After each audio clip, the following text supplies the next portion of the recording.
Hola, hola chicos, ¿cómo están? Ya vamos a iniciar el segundo periodo académico y vamos a ver el tema la dinámica de las poblaciones.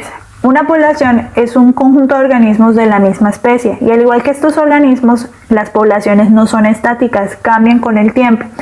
Al estudio del comportamiento de una población a través del tiempo se le conoce como dinámica poblacional. Y esta se rige por varios factores como el número de nacimientos o la tasa de natalidad, el número de muertes o la tasa de mortalidad y el movimiento de los individuos fuera o dentro de la población, conocidos como emigración e inmigración respectivamente. Otro factor importante es la tasa de crecimiento, que como su nombre lo indica, muestra cómo el tamaño de la población cambia a lo largo del tiempo, o es la medida que indica el cambio de número de individuos de una población en un periodo de tiempo determinado. ¿Para qué nos sirve esta variable numérica? Nos permite entender el comportamiento de las poblaciones en los ecosistemas y está dado por una ecuación donde hay tres factores importantes: el número de individuos al final del estudio, el número de individuos al principio del estudio y el tiempo durante el cual se determinó esta tasa. Esto depende también del ciclo biológico de la especie que estemos estudiando. Por ejemplo, la mariposa monarca solo vive 3 meses, por lo tanto no vamos a poder estudiar una población durante años porque su ciclo de vida no lo permite. Por el contrario, mamíferos como el elefante, que tienen una gran tasa de longevidad, pueden llegar a vivir hasta 80 años, no vamos a hacer un estudio poblacional durante unos meses. Debemos hacerlo por años. Entonces, recordemos que estos estudios se debe tener en cuenta siempre el ciclo de vida de las especies. Las poblaciones entonces se mantienen en constante transformación. Algunos individuos mueren, otros nacen y por eso es que el tamaño poblacional puede aumentar o disminuir o en algunas ocasiones puede permanecer constante. ¿Qué factores entonces influyen en la densidad poblacional? La natalidad o los nacimientos de manera positiva, la mortalidad o las muertes de manera negativa, la inmigración también de manera positiva y la emigración de manera negativa. Estos signos me indican a mí si cada uno de estos factores aportan de forma positiva, aumentando el tamaño de la población, o de forma negativa, disminuyendo el tamaño de la población.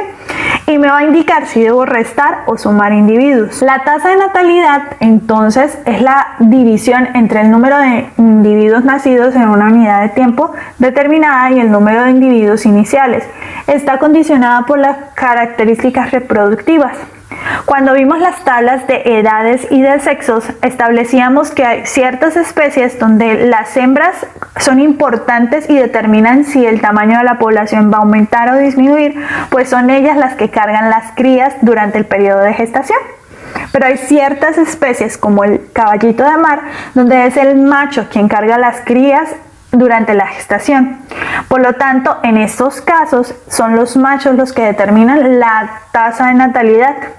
Entonces siempre hay que entender que las características reproductivas son las que me van a determinar si una especie tiene una alta tasa de natalidad o más bien una baja tasa de natalidad. Entre estas características, aparte del tipo de individuos que cría a los organismos juveniles, está también el periodo de gestación, que puede ser desde 2 meses hasta 9 meses en el caso de nosotros.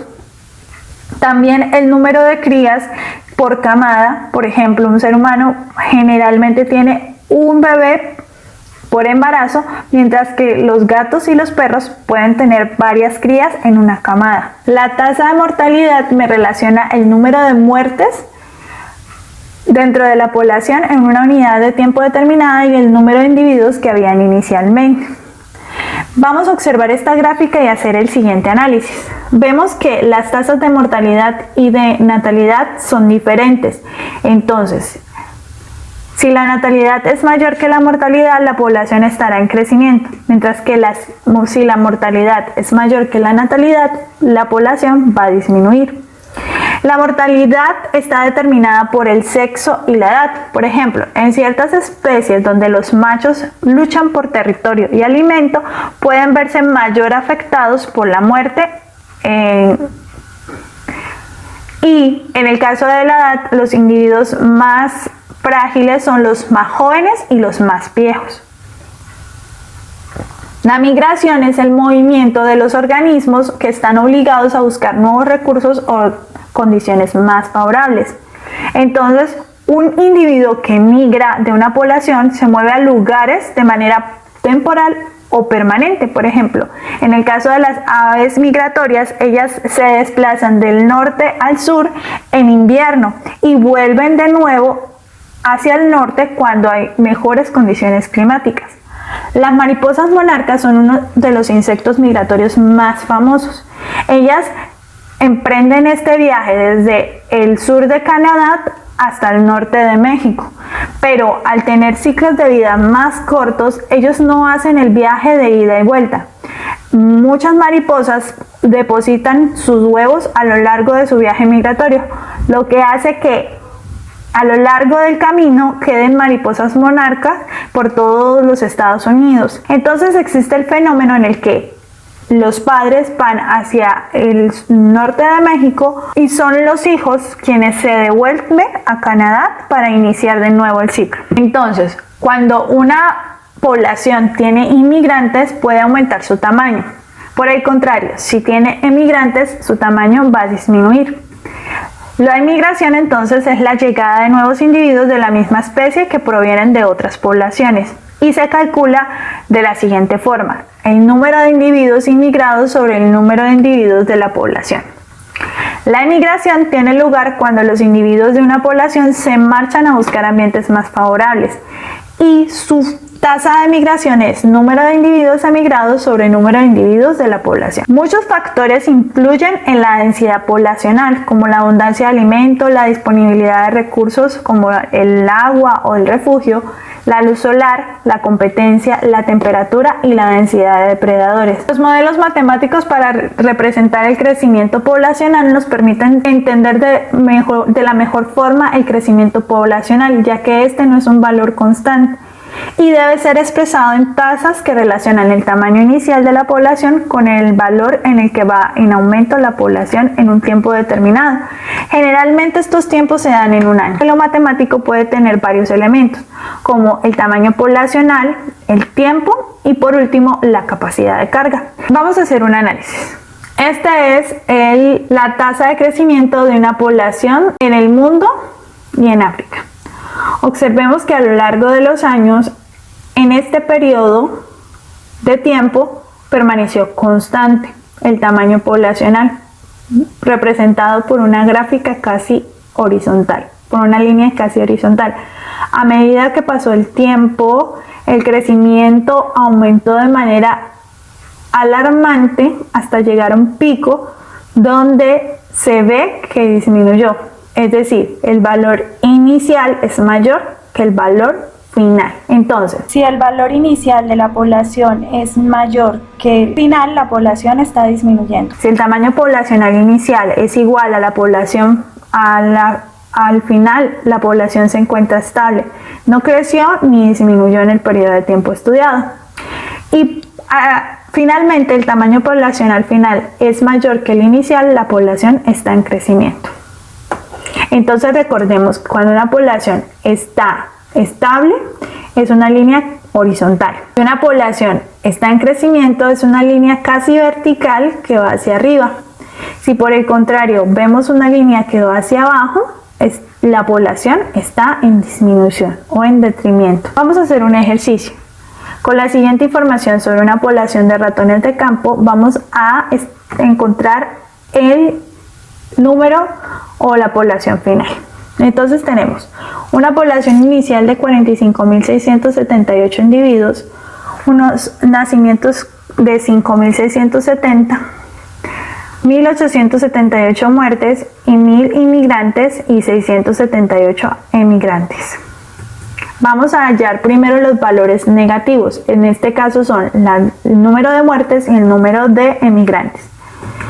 El número de muertes es 1878 y vamos a sumarle los 678 emigrantes. Al final nos va a dar un valor de 2556. Ahora vamos a sumar los valores positivos. 5670 más 1000 me da 6670. Entonces, al valor inicial le sumamos los valores positivos y me va a dar 52.380. Entonces, ahora a este valor le vamos a restar los valores negativos. 52.380 menos 2.556 me da 49.792. Esa es la población final. Ahora hagamos un análisis entre la población inicial y la población final. ¿La población aumentó o disminuyó? Por favor, déjalo en los comentarios al final del video. Existen dos modelos matemáticos para el estudio del crecimiento poblacional, el exponencial y el logístico, y tienen más o menos esta estructura. Vamos a observar entonces cada uno de ellos. En el crecimiento exponencial, la población aumenta lentamente al principio, pero llega a un punto en el que su tamaño aumenta rápidamente. Este caso se da en poblaciones donde los organismos colonizan por primera vez un ecosistema o en aquellas especies que se mantienen en un laboratorio con recursos alimenticios ilimitados, donde tienen suficiente espacio y por lo tanto hay una explosión poblacional. Generalmente la curva se llama curva de crecimiento en forma de J. El crecimiento logístico, en la naturaleza existen limitaciones al crecimiento de la población. Conforme crece se establece una competencia intraespecífica por los recursos disponibles y estos irán disminuyendo. A este punto se le llama capacidad de carga y después de este punto la población no puede crecer más, por lo tanto adquiere una forma de S, por eso se llama curva en S. El crecimiento entonces de la población se estabiliza gracias a la capacidad de carga. Espero que la explicación les haya quedado claro. Si tienen cualquier duda pueden escribirme a mi correo institucional. Nos vemos la próxima clase.